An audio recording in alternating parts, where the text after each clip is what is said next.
500 years of Christianity, the evangelization and inculturation of Filipino Chinese, Chinese Filipino in the Philippines.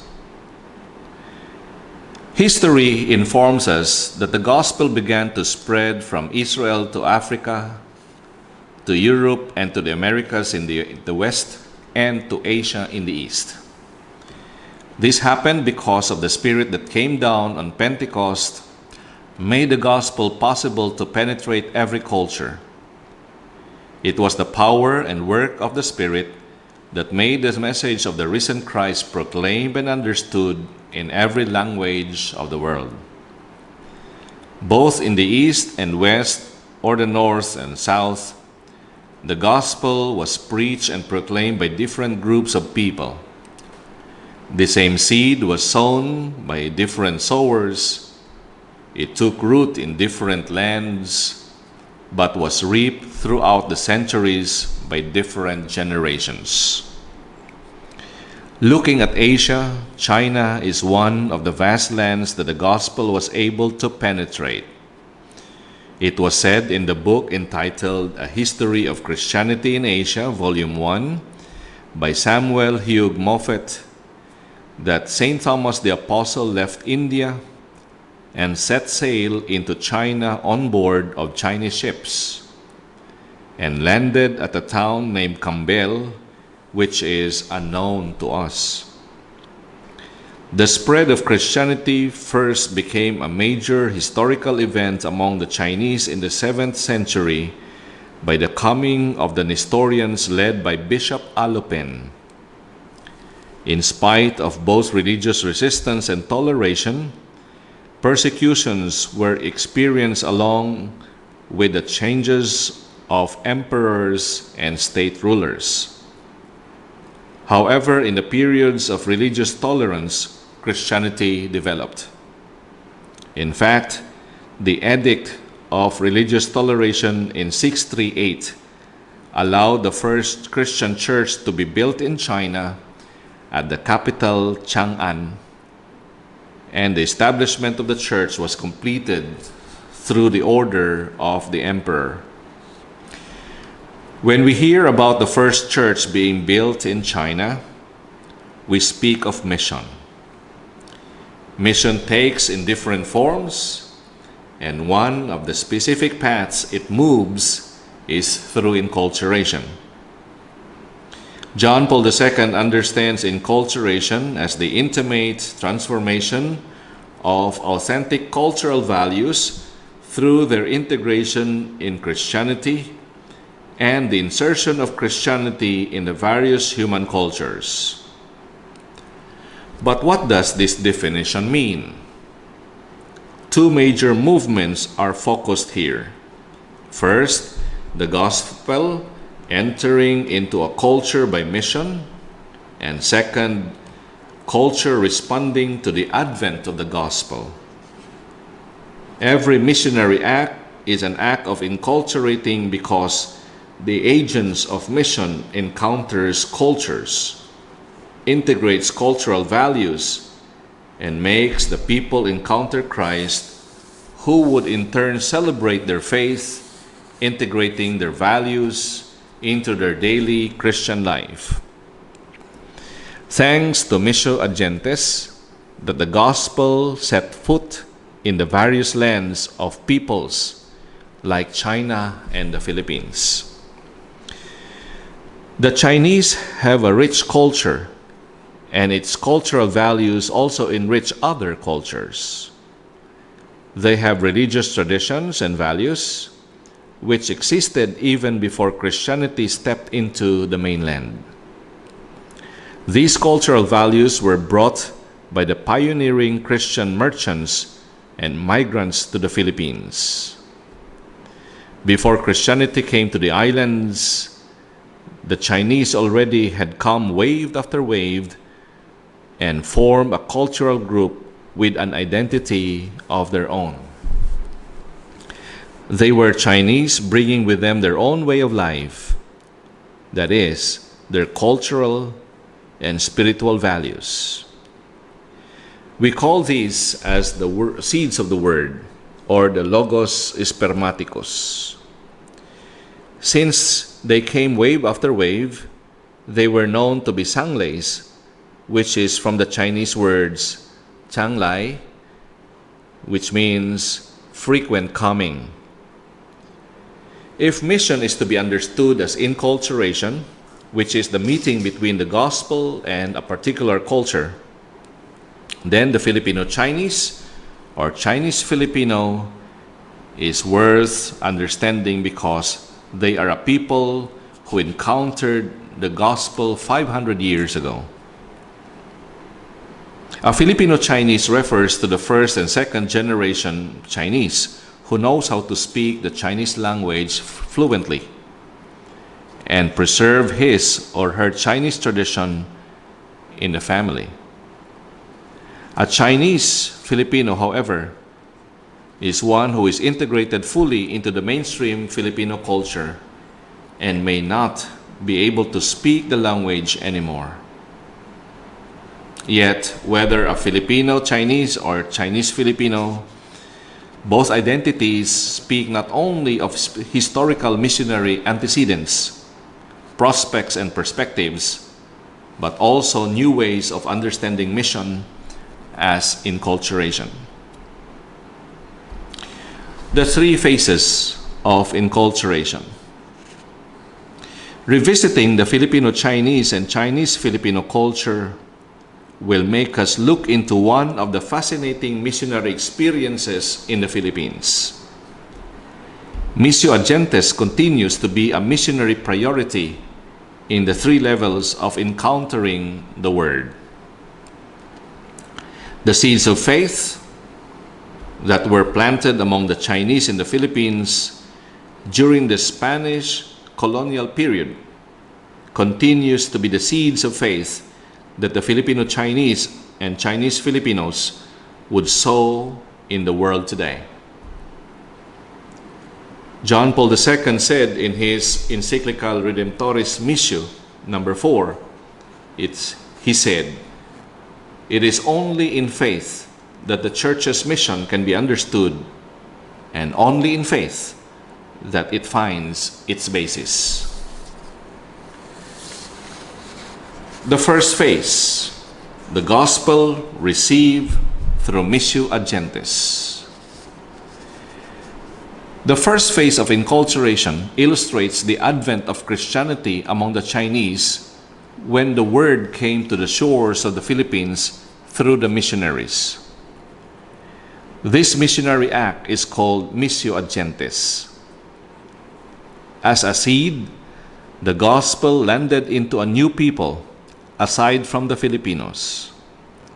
This first moment of inculturation was characterized by both acceptance and resistance.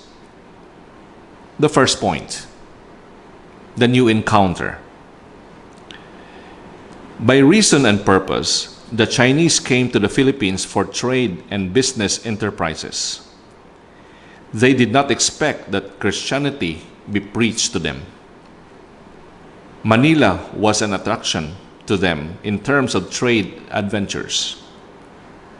Manila served as an attraction to the traders who took the advantage of the opportunities that ushered the opening up of Manila's markets to the world economy. These Chinese came through junk ships, which were called sampans, most especially during the monsoon season, which is June and July. As Bishop Domingo de Salazar, the first bishop of Manila, began to preach the gospel to the Chinese in 1587, not all Chinese became Christians. Many resisted. One of the reasons for their resistance was their intention of coming to the Philippines. It was not for spiritual nor religious for what they came for, but purely economic intentions. Besides, they had their own spiritual life, which they have found redundant if they embrace Christianity. In fact, the increasing situations of abject poverty in China and the expansion of dynasties became central to their ventures overseas. Another reason for resistance was their religious practices at home. If Christianity was to be embraced, would it be of help to their trading and business undertaking? The Chinese who came to the Philippines practiced pragmatic religious pieties. Their popular religious practices are those that aid their safe journeys, their prosperities, and their safety at home. However, their popular piety became evident when Filipino historians discovered images of Guanyin, Matsu, and Guangdong. According to the book entitled Spain, China, and Japan in Manila, 1571 to 1644, by Birgit Werner, it recorded that economically speaking, however, conversion to Christianity was not a requirement for a fruitful life in Manila. The majority of migrants from China did not convert to Catholicism and kept their status as Sangles Infideles. The second point, impure motive. The beginning of the evangelization among the Chinese in the Philippines under Bishop Domingo de Salazar was also the initial step towards building of two groups of Chinese residents in Manila. Those Chinese who were not baptized were considered infidels, and they had to live outside the walled city of Manila, which is called extramuros, while those who received Christian education and were baptized were to live in intramuros and have access to the walled city. The intramuros was the walled city which was the seat of the Spanish government, and it was also to separate the Chinese Christians from those who were not. Likewise, the Parian became the center of trade for the Chinese. However, in the book of Werner, it was said that the Parian became the official silk market and theoretically the exclusive district for Chinese retail and artisan shops. For easier distinction, colonial authorities encouraged clear spatial boundaries between Christian and non-Christian Chinese. Binondo became the first quarter for Christian Chinese settlers. Baybay and Tondo hosted 2,000 Chinese in 1589. In 1594, the parish of St. Gabriel was founded for the Christian Chinese with Filipino wives and their children, Mestizo de Sangley, across the Pasig River. In order for many Chinese to have access to the quarters of Chinese Christians and continue to have trade, many have themselves baptized for practical reasons. If not, they have to be sent home to China and not be able to do trade in the Philippines. Third point, the advent of the Apostolate.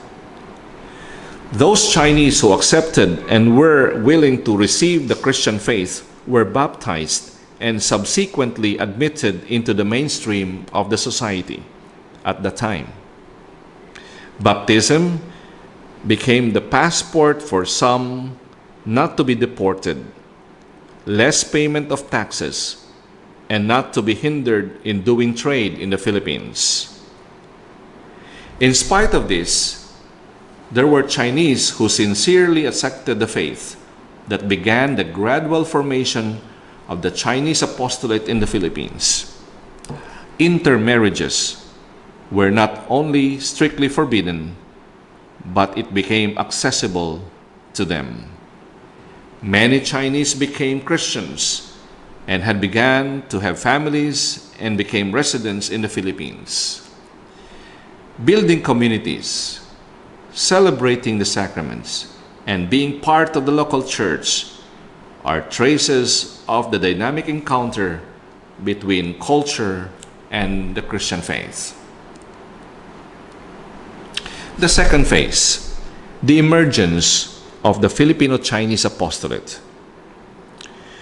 The emergence of a Filipino-Chinese Christian community and apostolate in the 16th century were concrete signs of the integration between Chinese culture and the Christian faith.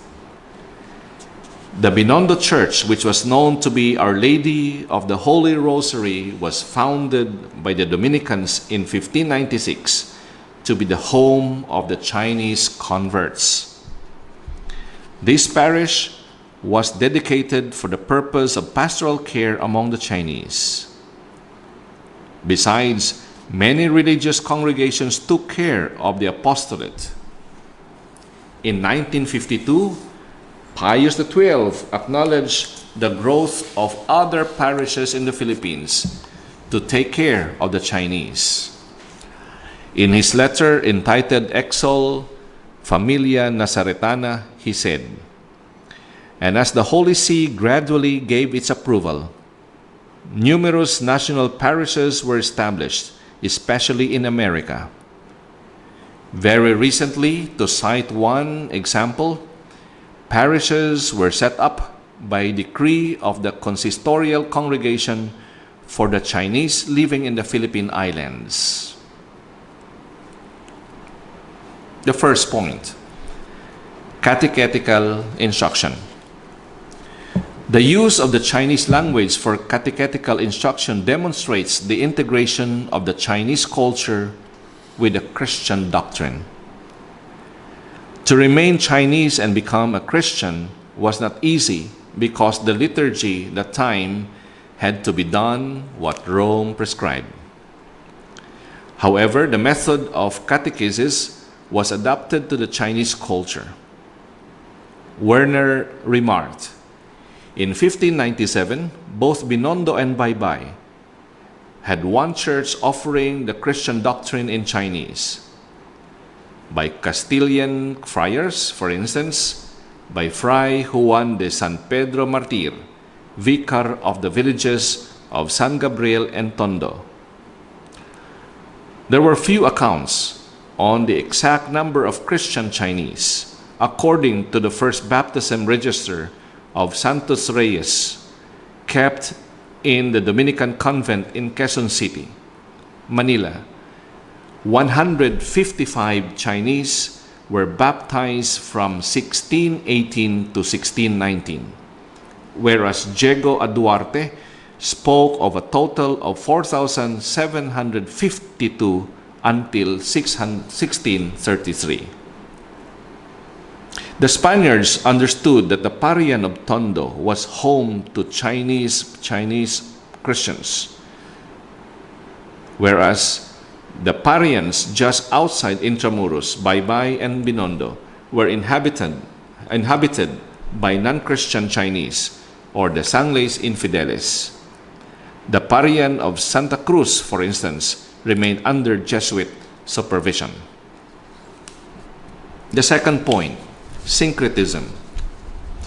Religious syncretism was one of the immediate results that happened when the Chinese culture came about in contact with Christianity. The practice of subscribing to Chinese traditional religions while being a Christian was a phenomenon in various levels. For them, conversion to Christianity did not mean to abandon their previous religious practices. Besides, it was forbidden at the time to use other languages for prayers in the liturgy. Teresita Angsi observed that the Filipino-Chinese display and worship of Christian images and idols are commonly done side by side in Chinese temples, residences, and buildings. Likewise, Father Aristotle D. commented that in many Chinese homes, the veneration of images is varied and combined. An example to this is, he said, on the same altar is repeated in many home altars of ethnic Chinese people, where Guan Yin and the Virgin Mary often stand side by side. The third phase, becoming a community for missio agendes. The maturity of a relationship between the gospel and the local culture is manifested in the ability to share the Christian faith. To be an evangelizing community is the third moment of enculturation.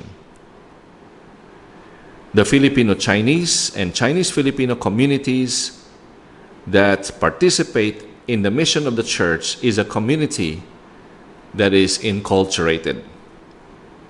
Understanding enculturation as mission is highlighted by John Paul II when he said, "Through enculturation, the church for a part becomes a more intelligible sign of what she is and is more effective instrument of mission." Redemptoris Missio number 52. There are some signs of the third phase of enculturation among the Filipino-Chinese apostolate. Maturity of the Christian faith in the Filipino-Chinese culture and Chinese-Filipino cultures is discernible when there is a contribution that is made to the universal church as well as to the Filipino-Chinese society in general. 500 years of Christianity in the Philippines have borne fruit by making this fascinating apostolate an agency of mission gifted to give. It is noteworthy that a truly local church has to be rooted in its local cultures. As the Filipino-Chinese and Chinese-Filipino cultures are among the local cultures that exist in the Philippine society today, to appreciate them meant strengthening the local church in the Philippines. The Second Plenary Council of the Philippines saw this value when it says, "The progress made in evangelizing through the educational and pastoral work of the Filipino-Chinese apostolate is a great encouragement. We need to intensify this, but we must look beyond our shores and take note of the missionary opportunities opened by the contacts that our Filipino-Chinese brothers and sisters have with East Asian Chinese communities." PCP 2, number 109. A local church exists fully alive when it is in constant contact with its local cultures and become missionaries to other existing local cultures. John Paul II mentioned during his visit in the Philippines in 1981 and spoke to the Filipino-Chinese and Chinese-Filipino communities saying, "If you live inspired by the Christian faith and strengthened by the specifically moral traditions, you will, in a profound way, be truly Christian and truly Chinese, and contribute to the richness of the whole church." The third phase of enculturation speaks of the contribution of the Filipino-Chinese and Chinese-Filipino communities to the local church in particular and to the universal church in general. We may mention 7 of these contributions or perspectives that indicate this phase of enculturation. First, a Filipino-Chinese proto-martyr saint. One of the manifestations of a healthy relationship between the local culture and the Filipino-Chinese and the Chinese faith is the canonization of the first Filipino saint, San Lorenzo Ruiz de Manila. His martyrdom has enriched the faith of the church in the Philippines as well as the universal church.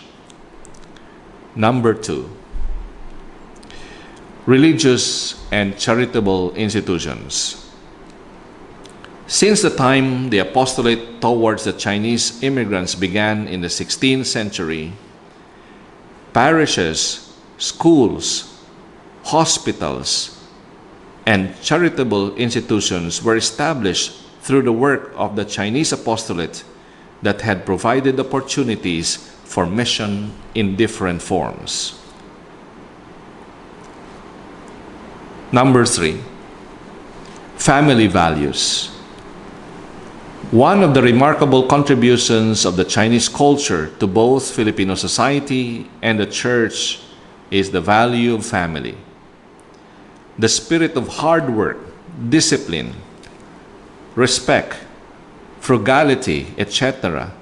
are integral family values that the local church learns from the Chinese culture. Fourth, ecology. The famous practice of feng shui, or the art of placement among the Filipino Chinese and some Filipinos, can be part of a local church's discernment. It may lead the local church to study and discern more to develop the love for environment and the care for the common home. Fifth, ancestor veneration. The Filipino Chinese perpetuate ancestor veneration in the families, and now they incorporate it in the liturgy, especially during the Chinese New Year festival. It is an area where one can detect the quest for communion, not only of the living, but also with those who have died. The practice of filial piety includes veneration of ancestors, which is one of the central activities of the Filipino Chinese communities. 6. Emergence of the middle class. One of the sources of the rise of the middle class in the Philippines is the Filipino Chinese community. The reform of the Philippine society is both an ecclesial and cultural concern. The local church in the Philippines is committed to alleviate the plight of the poor. The church strives to understand, live, and help the poor to rise from the pains of abject poverty. There were also great Filipino Chinese who were leaders in the government in the past decades and centuries. Antonio Estan said in his article entitled "The Chinese Mestizos and the Formation of Filipino Nationality," says that the Chinese mestizos played a significant role in the formation of the middle class, in the agitation for reforms, in the 1898 revolution, and in the formation of what is known now as the Filipino nationality. 7th, missionary institutions and movements. The capacity to share the faith to others is a manifestation of the third phase of Inculturation. Filling up the exigency of missionary priests is a sign of maturity in the Christian faith. Societies and institutes for missio ad gentes are important for enriching the universal church. Seminaries, charismatic movements, religious institutes, and mission societies, which have vocations coming from Filipino Chinese, Chinese Filipino, and Filipino communities, are signs of vibrancy in the mission in the Philippines.